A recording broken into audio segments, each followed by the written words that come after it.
OnePlay Africa, we are on air with me, Tilly Ekienipa. Seated here is JDerobie. For me, I see him as one of the very, very lucky young people to hit our industry. I think I will explain to him why I think he's lucky, and then we see the conversation from there. You're welcome. Thank you very much. How are you doing? I'm doing good. You know, this is the first time I have seen you wearing a dark color. Really? Yeah, wow. You are very bright, like in your style. Like you choose very bright colors and you choose colors that are not. You do color blocking. Like who styles you? Mostly I style myself. Okay. Yeah, mostly I do style myself, and sometimes too, I get styled by friends. Yeah. Even for events, because I saw you at, I think, Ghana Music Awards some years back. It's not so far. You were wearing some shirts. It was a jacket. Yeah, it was a coat. It was beautiful and it was colorful. Yeah. Are you able to pull things like that off, or sometimes, you know, it's just for occasions and normally this is your style? Normally this is my style, and you know, sometimes when there are occasions, you need to dress and prepare for the occasion. Okay. You know. So I pulled up at one of my friends' shop, and then we went through and then we selected those ones. And I think the top was different and the down was also different somewhere. What we saw at the, but it looked like it had like been sewn purposely for that. Yeah, we had to do the magic. Do you often do that, like you pick random things and then make it work, or you actually have a goal when you are going to the shop or you are putting things together? Mostly I pick random stuff and then I just put them together and then it works. Have you thought of ventures like fashion or doing something with music and fashion? Definitely, yeah. I've thought of fashion. What did you think about it? About like starting my own brand or something, you know, in the future. Not now, but definitely in the future. Yeah. I like cakes. Okay. Yeah, cakes too. Yeah, I like cakes. So yeah. What's your favorite cake? Oh, are you Jordan's or Air Force boy? Oh, I'm Air Force. I like Air Force. Yeah. Okay. It's easy wear. It's like easy wear. Okay. Yeah.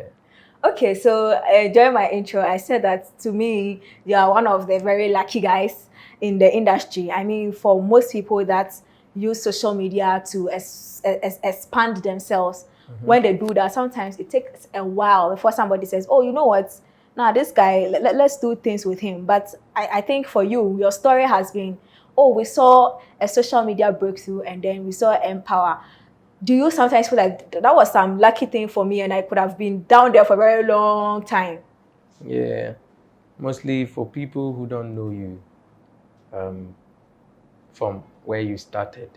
Yeah, when they see such a thing, they'll feel it's a lucky. Okay. They'll feel it's luck because boom, you were nowhere and then you just came out there and then you were just scattering everywhere and all that. But it wasn't so, you know, I've been struggling a lot. Okay, so before your video went viral, how long had you been doing this thing that, as you said, you've been struggling? I've been doing music since high school. Yeah, I completed high school in 2014. Which high school? Dublin State is in the northern region. Okay. Yeah, so I've been doing music since high school. And then 2014, so it's been hard. The journey wasn't as smooth. I worked at a lot of places that I didn't even imagine myself working at. And then really, well, share with me. Oh, no, because for you, the reason I am going there is because for you, all we saw was this young boy on social media doing, and then all of a sudden, that was what I stated earlier on, you know. But it wasn't as rosy as like that. So what are you doing? It was hard. It was hard. I worked at Zoom Lion before. Yeah. In Accra or a subsidiary somewhere in Accra? Accra, yeah. Wait. Not like in the city of Accra, but Gan West. Well, if you say you worked at Zoom Lion, typical people, when we hear Zoom Lion, I'm gonna say run or like that. Yeah. But is there another version to the job that you did? Mine was like the compost plant. I was working at the recycling, like almost some roundabout. The place that they take it to, we are those to receive them and work on them, and then turn some into manure, and then recycle some into plastics, you know, and all that. So, and I'm guessing it didn't come with good pay, because the way you are saying, It looks like something yeah, that's... it was okay. The pay was okay. It was okay, but the struggle was there. It wasn't an easy job, you know. So yeah, and I worked at restaurants, as... and yeah, as a waiter, Okay. and I became a chef. Hey, oh wow. Yeah. Wait, is it like you went to school to pick up some culinary skills? Wow, No, chef, no. help me with that word. No, Culinary skills. Culinary skills. Or No, you just learnt on the job? I just learned on the job. Like we did street, so everywhere we did go. What's your favorite dish to cook in the kitchen? I like cooking peanut soup. Come again? Peanut soup. As in cotton quine. Yeah. And then peanut. Yeah. But we say Ghana soup. And as Yeah. chef, you have a way of saying it. Like, I don't know. That's how I've been saying it for a long time. Okay. Yeah. When I was a kid, I used to say in cotton quine, but when I grew, like, I say peanut soup. So does that mean that you are that kind of star that will still cook for yourself because you can cook, or you would relegate that to somebody because now you can afford to? Oh, I be cooking there. You can't cook every day. Okay. So definitely, you would have to cook. And I have a cousin. He also cooks. Like, so like all my guys, like we know how to cook in a way. So if I don't cook, someone else will cook. So yeah. Okay. So aside the Zoom Lion, the food thing, what else did you do that's added to the struggle? Because I feel like when young people say we have struggled, other people don't understand. I feel like now more than a 1 year. Yeah. So I just want to know that when a young person says that I struggled, this is what sometimes we call as a struggle. Yeah, because it was a lot. It was a lot, and it wasn't like today you are here. And like it took a lot of time, and then I worked in a warehouse. Like Okay. we used to carry load, and we used to like process cakes and bags and belts for the Cantamanto people to come and pick and then go and sell it. Hey, you pa, your friend is So, a wholesaler. Yeah, wholesaler. That was how it was. So Okay. I mean like a lot. And then I think the music finally broke through. It came through for me. That was in 2018. Yeah. And then that was when... So the time your video came out, that video came viral, what were you doing then? Because I know you were not a full-time musician then. Yeah. At that time, I was working at Beth and Def. Come again? I was working at Beth and Def. Which one is that? Like birth certificate and then death certificate. Those registry. What were you doing there? I say you work there. What was your role? I was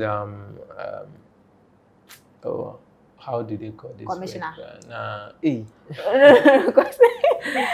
then you really have like real life work. Commissioner there. I was a volunteer. Volunteer? Yeah, I was a volunteer. Why would you choose to volunteer at a birth and deaf place?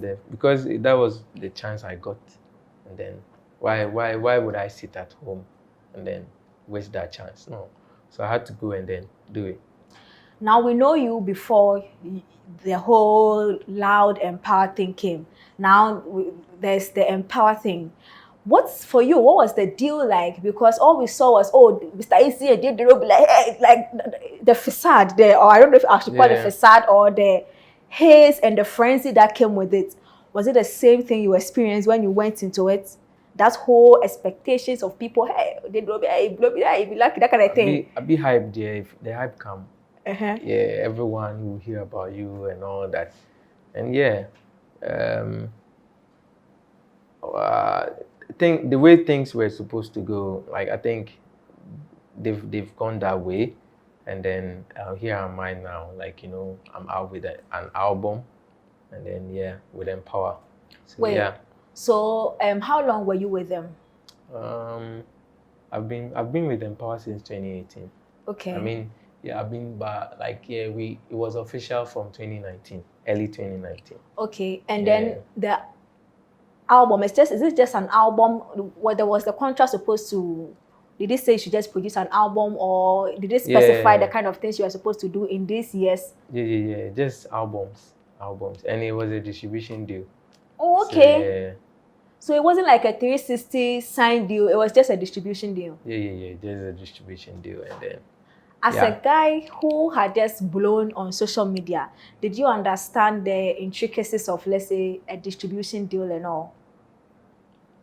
No, but you learn on the job, definitely. You do some research and all that, and then, yeah. Okay. I want us to take a break. All right. When we come back, JDerobie is here. We will still talk about his career, his music, and if you just don't know, he has a project also. Don't go anywhere. Grains from Love and Reality is a 12-track album by JDerobie, released late last year, in the season of celebration. That's December. And JDerobie is here. We're about to talk about the album, what went into it, what went into creating the album. And even after creating the album, I think he's the first artist I've seen that dropped an album a year before, and the next year he's pushing it. You know, usually, especially Ghanaian artists, once they drop an album, after a moment, they leave it. Yeah. Why are you pursuing it? Because the album is special, and the songs on it are great. So I want everyone to get hold of it.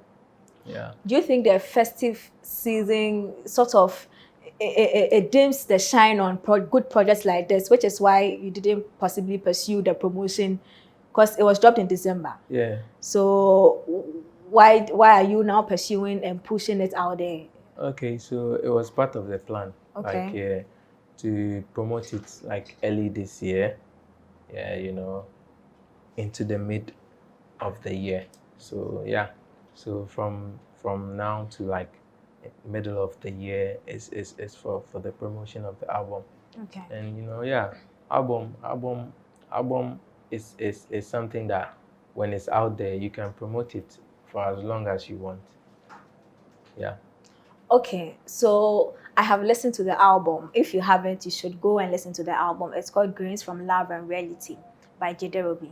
Yeah. I have listened to the project. Wow. And I realized, oh no, I mean, I have to do my due diligence. Yeah. I realized that even though you are a reggae dancehall act, the project is heavy on Afrobeat.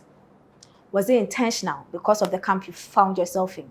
Or it's just you tapping into what the world is listening to right now? Okay, so I would say not from the camp I'm from, but for like the ecosystem. Like, you know, I grew up listening to high life, and then, you know, Afrobeat songs, you know, and dancehall is something I do, but like what I was trying to do was to fuse the two together. So when you listen to most of the songs, you know, there are reggae songs on there. Wait, you said you grew up listening to high life and Afrobeat. High life. But Afrobeat have been quite recent. I mean... No, I mean, okay, I mean Ghanaian music, African music. Okay. You understand? So yeah, so I what I was trying to do was like to fuse the dancehall and then the African music or Afrobeat. Okay. And what I did, most of the lyrics in it, like they are dancehall lyrics, but the beats are Afrobeat beats. Yes. Exactly. Yes, I noticed it. So if you don't really pay attention to the lyrics with the flow, you would think that it's purely Afrobeat song, but no, it's a mixture of the two together, and yeah, and I think I had reggae on it, and I had some couple of dancehall on it. Yeah, I think the reggae, the one that I loved was the One Love, because it was typical and it was intentional. Yeah. But we'll come to the details of the album. Let's talk about the album cover, the art, the one that has the song titles on them. On it. I see that you did something I don't usually see with our projects here. You put the name of the executive producers, 3 of them. You had the name of who makes the mastered the project, and whichever project they it's crediting something that's eludes at in our side of the world, or did you do, like, where did you get the idea from to put all these people on the cover work? Like it's something that it's usually they do. Like most artists really do. Ghana here. Yeah, most artists really do. I haven't seen. It's mostly the cover, the picture first, like the one that you were seated on. A wooden, and then when you go back, all you see is the song title, people that were featured and possibly the producer the of that producers. particular. But Yeah. this one went a bit further to list The who executive yeah, and producer, all of yeah. that, and who even makes and master some of the projects. Yeah. Mostly, what we don't see is the executive. And even who designed producers. the artwork. Yeah. So you see. Okay. Mostly, what we don't really see is the executive producer, and then the so on and so forth. You know, mostly we don't see them. Why did you do it? I did it because I worked with when you look inside, there was one guy called Ikena. You know, I worked with him mostly on like how we should how we should credit everyone who worked on the project, and then when it comes to the art and all that, I worked with the art director. It's called CC Pixart on IG, on Facebook, everywhere. I work with him closely, like for us to choose the perfect design and everything. Yeah, so that's how it came out. When I look at the artwork, you look very unhappy. Like you look sad, and the whole blue atmosphere thing, you know, blue has what it stands for. Are you an unhappy artist? No. Like, but when you were creating this body of work, which space were you in? Like, mentally, which space were you in? So, I am an artist, and it is my job to entertain. Okay. You understand? So it's an art. You get me? From the artwork, and when you even look at my hairstyle, the way I was sitting down, I was like this. Like, it's an art. Like, it's like the title of the album is Grains from Love and Reality. And when you look behind, you see that there is grass. Those are like representing the grains. Which I get. You get me? And then the blue skies represent like love. Blue represents mood. Yeah, I know.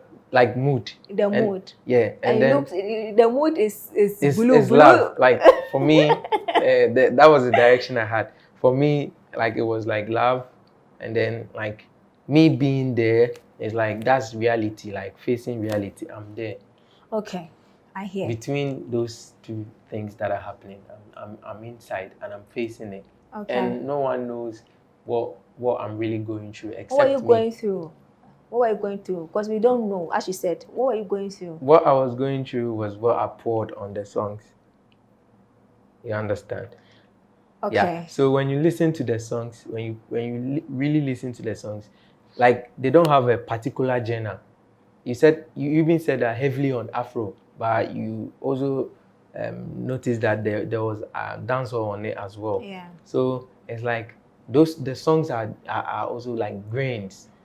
Were you in a state of confusion in the time you were writing that one? Because you are trying to explain, and then there's a bit of Afrobeat, there's a bit of I listened to the album, there's a bit of love, there's a bit of, you know, speaking to real things. Yeah. That were you so the songs going through things? No. Let me be found one. No. The songs are grains.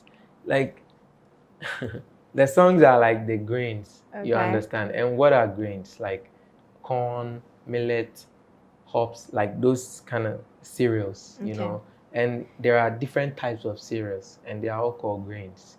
Okay. You understand? All right. So it's not like a state of confusion, okay, but in an art form. You understand? Okay. Yeah. So diverse things coming together to create a perfect something. I get that. Yeah. Now let's talk about some of the songs on there. We can't talk about all of it. I'm talking about those that has features. So there's one that has Mr. Eazi himself. How did you feel working with your boss? Oh, it felt so great. You know, I think the day I recorded this song, he came to the studio and he heard it and was like, wow, he would love to jump on it. And I was like, oh, please do. And then he jumped on it. It was a nice atmosphere working with him on that song. But did you feel pressured? Because this is not just an artist. He's your boss. He, you know, distribution deal with his team. Did you feel like there's much you have to do? Or you felt like, nah, he knows me, so let's play it cool? No, I wasn't pressured. And it was just me doing my thing. And he also came to bless it, you know, with his own vibe. Yeah. JoeBoy and yourself on Ajwa. How was the creating like? Because I know you are a dancehall artist and he is a typical Afrobeat artist. Yeah. At what point did you say, did you meet him? Did you meet him halfway, or he had to? Who made the compromise? You or him? We met. Like, you know, JoeBoy is a brother, and whenever he's in Ghana, I'm always with him. So we were together one time, and then we were working as usual, and then like that song caught our attention. That the beat caught our attention, and we decided to work on it. So yeah, that was how it came. Did you choose it to fit him because you know what he can deliver on very well, or you chose your thing and just like the Mr. Eazi one, he came on later, so he didn't really care how he fits on, but or this time you actually made compromise because JoeBoy fit on it perfectly. He also fit on it, but I feel like no, these are two separate grains. So how did they work? In a single grain. So yeah, with my song with JoeBoy, Ajwa with JoeBoy, it was like we were together. So it was all vibes. Okay. Yeah, it was all vibes, and actually he was the one who even chose the beat. It was like, no, like he liked this, and I was like, yeah, I like it too, you know. Okay. Yeah. All right then. OnePlay. Add class to your music.